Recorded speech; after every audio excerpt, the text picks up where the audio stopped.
everyone, I am Jen. Today I will introduce one of new product of our factory. This is the small vertical counting and packaging machine. And this machine includes two parts. The first part is measurement. And we will put the product on the vibrate plate and it will count it one by one by the fiber sensor. Okay, then it will into the second part. The second part is our main machine. And this is platformer. This is the vertical sealing, horizontal sealing.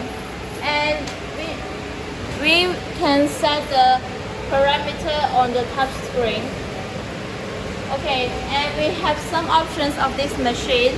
After the product finish, we will send the product into the checking weighing by the conveyor.